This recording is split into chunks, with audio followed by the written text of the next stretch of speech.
Hi, everybody, wherever you may be. My name's Larry, and my call sign is Kilo 7 Hotel November. Welcome to my shack. And Ham Radio Live, show 41. We're going to do just a very quick show.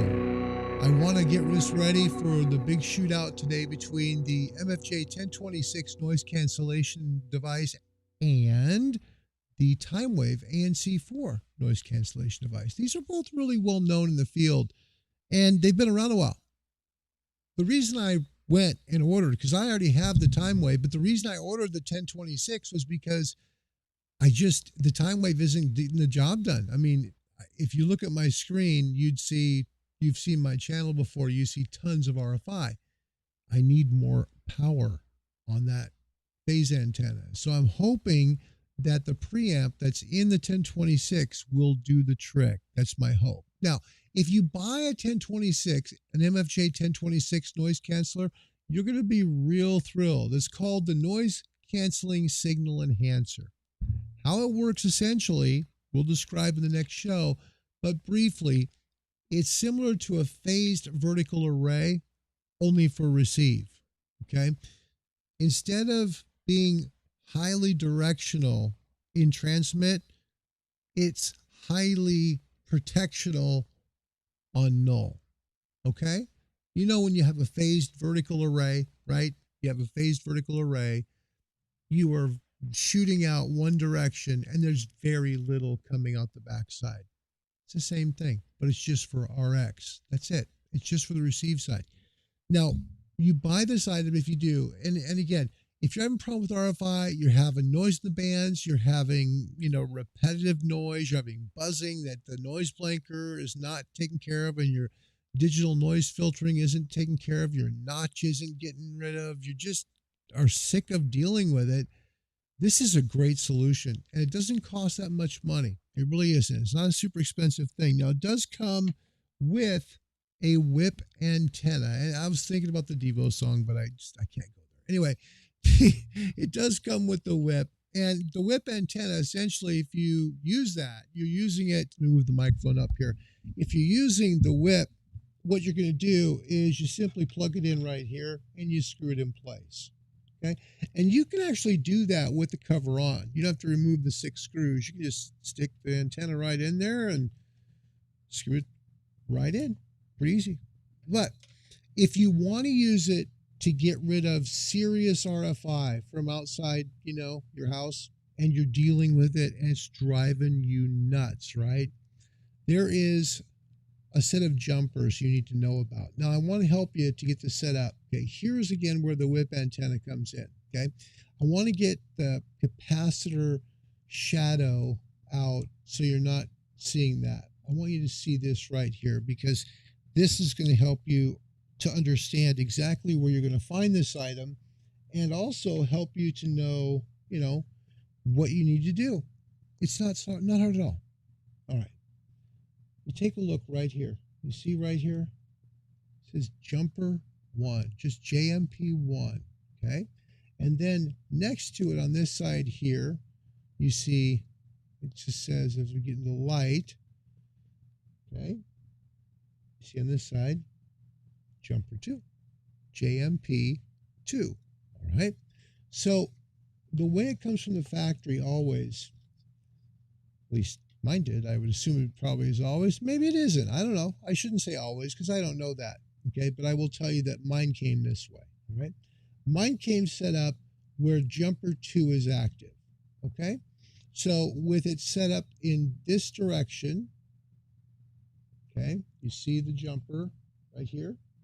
Okay, I need to move that to jumper number 1 so that I literally have this set up in a way that only the phase antenna on the outside is going to be used, and it's going to give full gain to that phase antenna. So simple. Carefully lift up the jumper, right? And then you just slide it over here to jumper 1. Put it in place. Down it goes, and away you go. That's it. That's all you have to do. So if you have one of these and you're looking to get rid of exterior RFI, meaning the stuff that's just driving you crazy from maybe your neighbor's plasma, or perhaps they have, I don't know, a waterfall pump controller? I don't know. Yeah, just thinking. Anyway, but if you have something like that, that's how simple it is. You just make sure and do that. Make that changeover, because you want to make sure to do that so that you can use it the correct way when you get it all put up, right? The other thing that MFJ says, now I'm going to show you real quick. This, of course, has some wonderful connections on the back. Simple. If you're using SO239s, they're here. If you wanted to use, say, an RCA jack, and then like what I did, I just ran number 10 solid copper wire, 175 feet around on my backyard, literally. That's my phase antenna. I can connect that right there, okay? Or if I wanted to solder it to an SO239, I can do that. I can put that right there. And here is the antenna input for the radio. So the radio goes in right here. Basically, this connects by a jumper to the rig, all right? The main antenna, if you're using a switch like I do, just use your main out from your switch into your main antenna. Make sure always to ground your items. Don't ever forget the ground. Very important, okay? And then the facing antenna, that's the last piece. You can either use the SO239 or you can use the RCA. Either way, it's simple. And then the last thing simply is hook up the power, and then we'll show you the rest tomorrow, okay? We'll leave you hanging a little bit. It's a hanging episode, but it'll be worth it, I hope, because boy, I have got to get rid of this RFI. Thanks for watching, everybody. I know it's a short show, but I do want you to know just how important this is. Hey, by the way, look at this. Look at MMX2 picking up a 101D tomorrow. You are amazing, man. Congratulations. Enjoy it. Enjoy it. It's a great rig. There are some great rigs out today. You know, the 101 is a great rig. The 890s are good. The 7610s, you know, all that. You know, there's great rigs right now. Apache Labs, the DLE. Man, good stuff. I love this rig. I was like to having to sell it. Didn't want to. It broke my heart to. But I'll tell you what, I would never, ever want a different one than this. This is the best one I've ever had. So congratulations, buddy. I think it's awful cool. Congratulations on that. And you know what? Many happy years. Many, many happy years with it. You'll have a ball. One thing I'll suggest, let me help you out for a second with this, because I think this will be helpful to you. I hope it will, okay? Give me a second. Let me move this camera. This is really important. If you're going to buy a 101D or an MP, the one thing, well, shouldn't say the one thing. I'll say that a thing that Yaesu did that I think, sorry for all the noise, but I'm going to help somebody here, and helping is important, right? All right. So one of the things that Yaesu did was, when they designed this rig, they made it so you could use a mouse with it, which is great, right? Use a mouse or a keyboard. Now, I got to be honest, I've checked with Yaesu. I've heard nothing on terms of a keyboard that you can use with this. However, doesn't mean that there isn't one. It's just that the folks I talk to, you know, that you can't. Anyway, it hooks up to any monitor, okay? The mouse works great.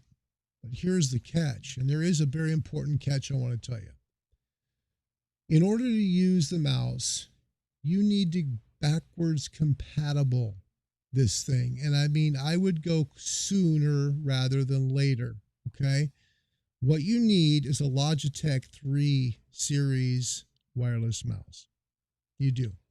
Because there's two USBs here. Excuse me, USBs still messed up from the fire smoke here from the wildfires. Sorry.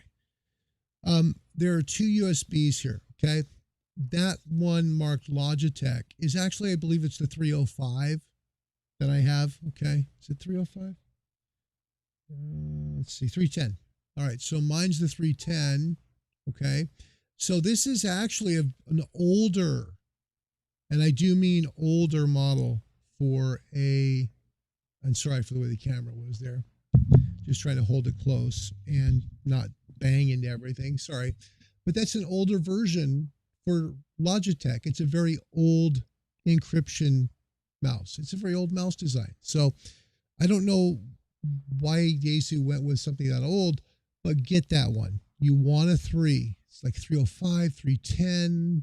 I don't know what other ones they made off the top of my head. I'd be guessing, but I do know there was a 305 and a 310, and I know the 310 works because I have one. So check Amazon or wherever, try and find a 305 or 310. It'll make your life so much easier, and you'll be thrilled you have a wireless mouse with it because it just makes using it a joy. Okay, so MMX2, I really hope you enjoy this rig as much as I've enjoyed mine. I really do, buddy. Congratulations to you.